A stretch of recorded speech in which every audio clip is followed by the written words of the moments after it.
trying to step up my game a little bit, and I got the screen capture going with QuickTime, and I got the iPhone camera going, and so hopefully between all of this it'll start making some nicer videos for you all. And you know, full transparency, this was really about wanting to try this system of making the video, but I have an interesting topic to look at today too. It's weird the way certain production stages tend to come in groups, so unplanned, but I've had to do some mastering for different people. You know, there'll be long periods of time when I'm recording or just mixing, but it's funny how there'll be projects that were very wide apart in how long they took to complete, but that they'll both hit mastering at a similar time. And actually, I like it when that happens, because then I can sort of put my head into that space and keep it there for a little while. And so that's kind of what's been happening with mastering right now. So my last video, we were talking about artist Bet Williams, and that was sort of an acoustic blues thing. So right now I'm mastering a single that was also mixed here by the artist Ray Raddick, and it's very pop, kind of country pop, and Ray is amazing. She's an incredible performer, just astounding singer, and this is her songwriting as well. And you know, what's interesting about this to me is that I took two different approaches in the mastering, and the first approach that I took, I did something that I do often, which is I tried to revisit some tools that I found I wasn't using, and just see if, you know, maybe the last time I was using them I was missing something, and you know, and so in this case, what that was tape emulation. And you know, I have a lot of tape emulation plugins, and I kind of stopped using them. I particularly got away from using it on individual tracks and mixing. I just felt like it wasn't adding something positive. You know, it was just I felt that it was degrading the signal, and wasn't really, you know, it wasn't warming anything up in a way that, well, put it this way, when all the tracks were put together, I didn't like the effect it was having. And also, you know, I've taken the much more expensive route of going analog anyway, and so I don't need to be warmed up by plugins. I've got that covered in the analog domain. So for that reason, I've chilled out on using tape sims in mixing. But mastering is a situation where I used to use the UAD Ampex plugin a fair amount. And again, same thing, where at the time that I was using it more, I didn't have as much analog equipment in the mixing process, or for that matter in the mastering process. Since I've, you know, added tools like the DW Fern VT7 and the Chandler Curve Bender and the API box console with the 527 compressors, again, I haven't found myself really wanting for warmth all that much. I think what happened was I was mastering the last project that I did the last video on for Bet Williams. That was a unique situation in that there was a lot of transient heavy, you know, material. Like the album was stripped down acoustics, a lot of acoustic guitar and 2 female vocals, and so it was just a lot of high frequency energy. And so even though I went through all this stuff, when I got to mastering, I still had this feeling that I wanted to chill it out a little bit.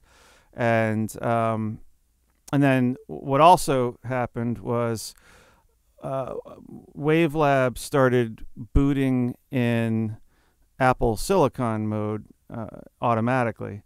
And So none of my UAD2 plugins were available to me, and that included the Ampex, the UAD Ampex mastering tape sim. So I reached for the Slate VTR, whatever, the Slate tape plugin, and I really liked it on that particular program material. I've since A/B'd it on this song that I'm working on today for Ray, and I did not like it as much on this material, and I think there was good reasons for that.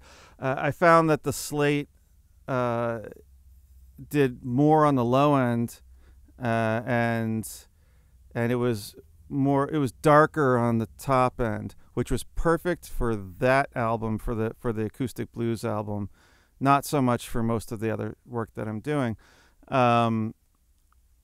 So when I started mastering this song for Ray, I did an A/B of those two plugins, and to my mind, the Ampex was better and had, just a more interesting,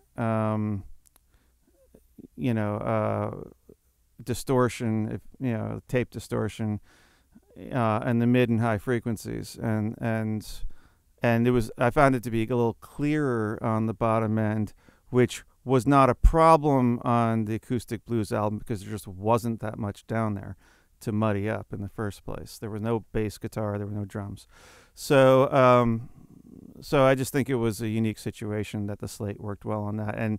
And what happened was, as soon as I finished mastering that album, I remembered everything that I had to go through with Nuendo and Cubase about that with Steinberg DAWs, all you have to do is they default to Apple Silicon, but if you just clone the app, you can then do get info, and you can check a box that says boot in Rosetta mode, and then you get all your VST2 plugins back.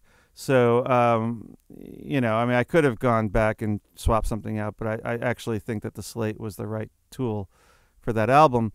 But the nice thing about that is for Ray's work, I have all of my UAD DSP plugins available. So I did a whole pass of mastering. It's just one song, but with the Ampex, and then with whatever else I wanted, to do on the song. And I sort of did it to what I thought was my satisfaction here, but then I did my acid test, which is my consumer situation, listening in the car, and I know it sounds weird to have invested in a studio and in high-end speakers, and then have my car be my my acid test, but that's where I listen to music recreationally, and that's where I listen to the most to the widest variety of finished, professionally mastered music. So that's kind of where, it's like I used to have a boombox in my studio in the 90s. It's like you always want to have some consumer source that you trust. And so for me, that's my car. And sure enough, I got into the car, and I didn't love the master. It was okay. It was good. But, specifically my feelings were that it felt a little, the music felt anemic to me in the low mid-range, and the vocal felt a little cloudy in the low mid-range, a little too thick. And it also it just didn't punch. I didn't feel like it had punch. So but it was close. It wasn't like a mile away. I mean, everything in mastering is in micro amounts, and so I just sort of put a pin in it and said, okay, I want to just do a reapproach. And I wanted the main difference to be leaving out the tape sim, because, it's more and more I keep finding that I'm moving away from, these sort of specialized DSP processing plugins, because it's weird. Like, they will sound good on their own, but in the final product, you know, I find that they end up taking more than they're giving, and that's what I decided with this as well. And so I have that original mastering that had the Ampex simulation, and I have the new one that I've done. Now the difficult part is on the new one, I was able to get a higher level, and so they're not perfectly level matched, and you know, that'll be the next that's the next level in my videos. So start level matching everything, because you know, it's important, and there is a natural tendency to lean towards the louder product. But I'm gonna play you a little bit of both. They're close, and just maybe you can do your best to keep that in mind, that they're not level matched. So you know, I'm gonna start off with the most recent mastering, and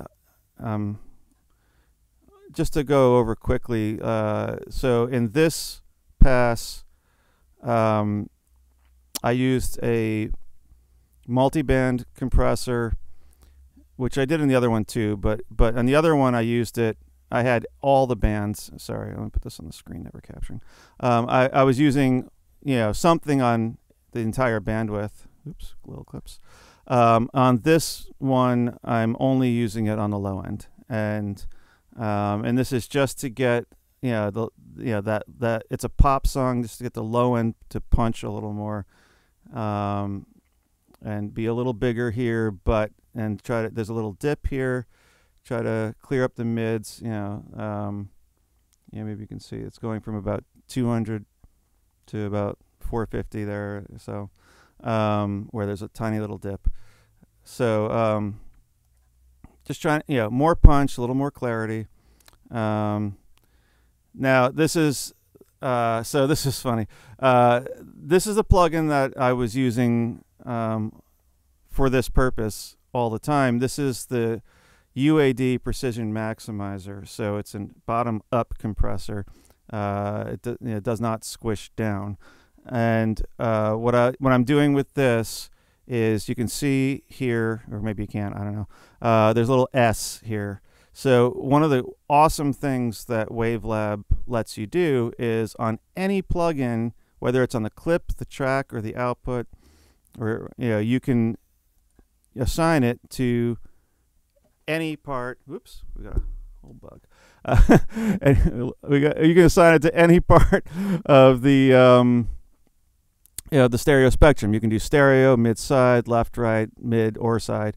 So it's a technique I like to do, and I know other people have mentioned it too, of just taking a maximizing compressor and putting it only on the sides. And the idea behind this is, you know, typically in mastering, when you're using a brick wall limiter and you're pushing the whole mix up against a ceiling, a brick wall, what happens is the loudest parts of the mix squash, and that's usually the middle. It's usually, you know, the vocals, snare drum, kick drum, bass, and as they squash against the top, the sides, you know, get relatively louder, where the top stops.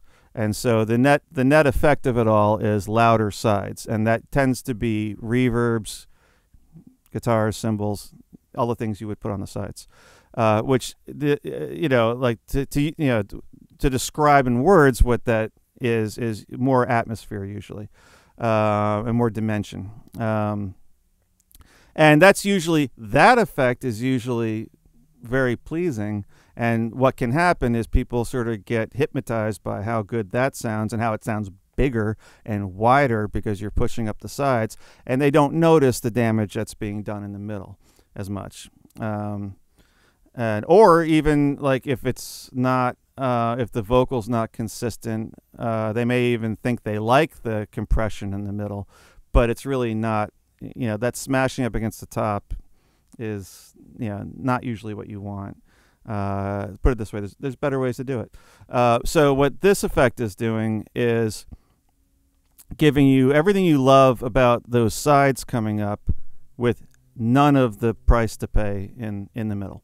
So that's the whole idea with that, maximizing just the sides. It's a great technique. It's not right for every music, but when it's right, it's right, and it can really do wonders. So after that, real quick, I have the Plugin Alliance emulation of the Dangerous Music back CQ. Great mastering equalizer, very simple. You got a high and you got a low, and in this case, I really wanted like sub and air. I didn't want a huge effect, so I'm going high and low on the frequencies, and with very little boost. Now, one interesting thing about this plugin, I haven't had the pleasure of working with the hardware, but with this plugin, I've noticed that they're definitely doing something to emulate. I don't know if it's output transformers or something, but there is definitely a big time mojo on the output. No matter what you do with the frequencies, if you're at dead zero, it's nice, but it's incredibly subtle. But even one click boost on the output, you get a certain kind of magic out of this plugin, at least that whatever, it's worth doing. It makes a big difference, I've found. So that's that. That's just a little air, a little bit of sub, and then to actually address any equalization that I thought was needed, I'm using again Plugin Alliance Brainworks, their emulation of the AMEC 200, which is, it was like a Sontec design. It's basically the GML 8200, close to it. I don't know, some of you might, I don't know if you agree with that, but I think that's kind of what they were going for. There's also an AMEC 250, and I have that. I don't know, I can't really explain why. I haven't A-B'd them, but I just like the 200 a little better. Maybe we'll get into that in a future video. But so, like, very, very light work here being done. You can see like a plus 0.4. I don't think a single one of these is over. Yeah, nothing down there even is over like half a dB, or certainly not over a dB. I mean, these are mastering amounts. This is what sounds good. I turned down the default. Total harmonic distortion. We're mastering. I don't really want to add too much of that, at least not for this. I put a tiny little bit of the mono maker up to 25 hertz. It was nice. Now here's the thing. The stereo width. So in the other master, I also used a little bit of that in a different plugin in the BX Digital version 3. I feel very similarly about stereo width as I do to the tape sim, and this is what I'm talking about trying to get away from some of these digital special effects. It's one of those things where, like, when you're dialing it up, there's this sort of that's nice, kind of vibe to it, but it definitely, you're stretching the whole mix, and whatever benefit that has to separating the things on the sides, you're paying for it by also stretching out the things in the middle, and that's not good. And forget about phase or any other issues that might be introducing. It just reduces the punch and the focus, of the most important elements in the mix. That kick, bass, snare, lead vocal. You want those things to be and punch. And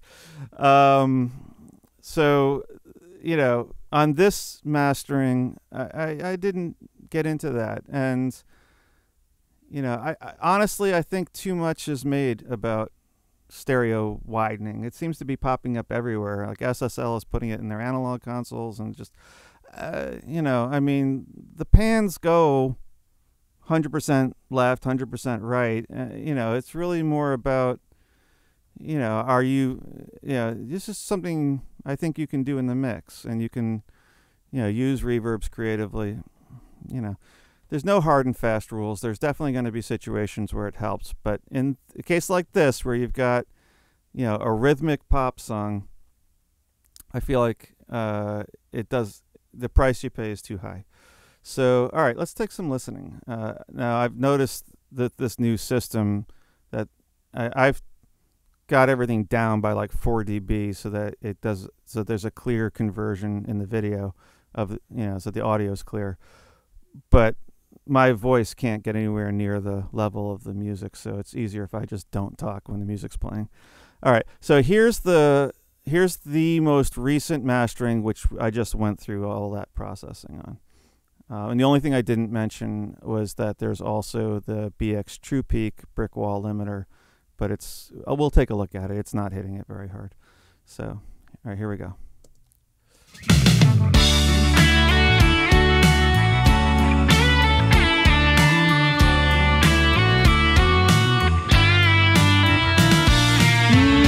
Don't you know it? Don't you feel it too? Don't you know that I'm taken away by you? It's been a long day, baby. I ain't nothing but tired. How about you? Did you miss me? I can't wait to recline in your arms till we dream. Glass of wine and a tree. Tim McGraw on repeat. Sounds good to me.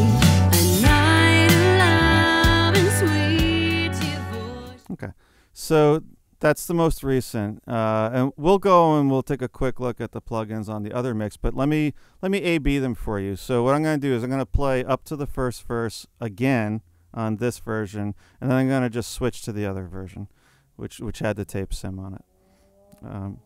Excuse the motorcycle in the background. Okay, here we go. So same thing again. This is the newer version.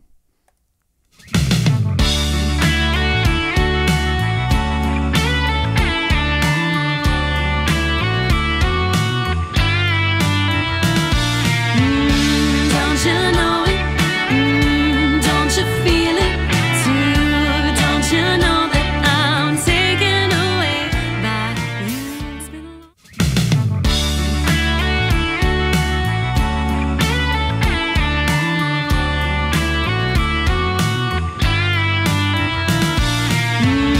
don't you know it? Don't you feel it too? Don't you know that I'm taken away by you? It's been a long day, baby. I ain't nothing but tired. How about Okay, so it's pretty interesting. Let's A/B a section later in the song too, just for comparison. So why don't we say about 2 minutes. away by you? Without a word, you ring out like an amplifier. I heard, now you know that I'm all about you. All the pleasures, pressure, compressor. Ooh,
I'm curious. Please share your thoughts in the comments. I hope you're listening on good speakers and headphones or headphones. And my feeling is that I know the newer one. By the way, you're watching the screen here. Version 3 is the newer one. Version 2 is the older one. So version 3 is louder. So that's I hear that. But the interesting thing to me is that while version 3 is louder, version 2 sounds more compressed, and not in a good way. And I think that makes sense because, what tape does is compress. But it also, while it was more compressed, and this is a great example, it wasn't, not only was it not as loud, but there was just didn't have the energy, because it was compressed. So, and I just, to me, I just think it's so interesting that, the vocal doesn't feel as well supported in the older one, and just in general, it just aside from being quieter, it just didn't have the same punch. So,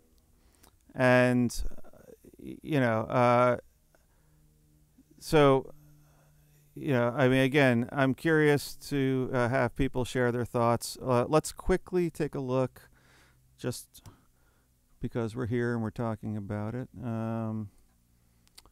Here, hold on a second. Here, let me close this montage. It's a weird thing for wavelab. I wish they could just be a little more like everybody else. And open.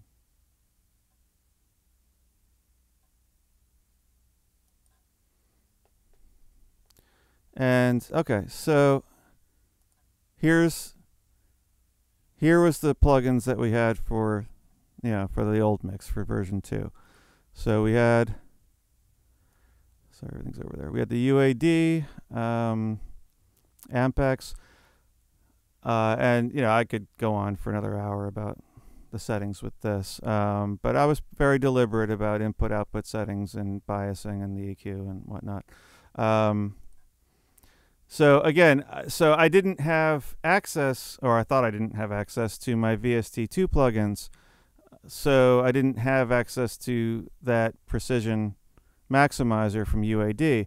This is sort of the Waves version of that. It's a little different because there's also a downward brick wall in this plugin, but there's an upward maximizer as well. Warren Hewitt has mentioned this plugin quite a bit, and it's nice, but I have to say, I much prefer the UAD version. But not with it. If I didn't have access to the UAD, this was serving a similar point, and I had this on the sides just same way I did the UAD version. Then there's the BX Digital 3, and the fact that I liked the other mastering better is not a knock on this EQ. I love this EQ. I think it's fantastic. But you can see, and this wasn't much, but I did use a little bit of the stereo widening. I think it's at 106%. I see people in videos cranking these things up to 120, 130%, and I just think it's crazy. But it's just, okay, I'm gonna be a really, really, really big nerd here. But anybody out there that happens to be a Star Trek fan, I know, there was the movie Insurrection, which, as an old school Trek fan, I actually thought was one of the best movies, where they kind of went back to their roots after the whole Borg movie. Anyway, the reason I brought it up was F. Murray Abraham was like the villain in that movie, and he was aging, and they were doing these skin treatments to him, where this halo of light would stretch the skin on his face to make him look younger. And that's what I feel like the widening effect does to a mix. It's just stretching it with no regard to, what the content happens to be, and in general, I mean, this is me trying to use it and seeing if maybe just a little would be nice. But no, in the end, I ditched it. And then in this case, I did do the multiband, and as I mentioned, I did a little bit of processing on the mid and the high, and I dumped that too. This was all I wanted, was the low and the mid. And if you'll notice, I did less on the new one, certainly much less on the low mid dip. I feel like that got overdone a little bit. But the funny thing about this mix is, like, this master is, even though I was dipping more, I felt that, like, basically I got the worst of all worlds. Like, I feel like I took out some of the punch, and yet the vocal still wasn't very clear. So, I find this very interesting, but these are all such subtle points, and like, it could have been a situation where I didn't have access to the other tools. I mean, I've taken years and years to find, which plugins I really like and which ones I don't. And, I never operate out of any kind of brand allegiance. It's just what works better, what sounds better. And, again, I guess I came in with a bias, and I confirmed my bias that, like, I'm really not all that into tape sims and stereo widening. If you can avoid it. Now, everything has a caveat. You just never know. Somebody might bring in a mix that particularly needs that, and then we'll do it. But for standard, for mixes that don't have a special problem in that regard, yeah, my feeling is no. So, all right, thanks for sharing, people, and I'm hoping to, again, keep stepping up the levels of these videos and getting them better and better. I really appreciate everyone going on this journey with me, and if you're digging the content, please like and share. And I'm so not old school about sharing knowledge, and I like to share what I know, and I love hearing what you know, and it's just about learning and making the best music we can. So, alrighty, thanks a lot. Take care, everybody.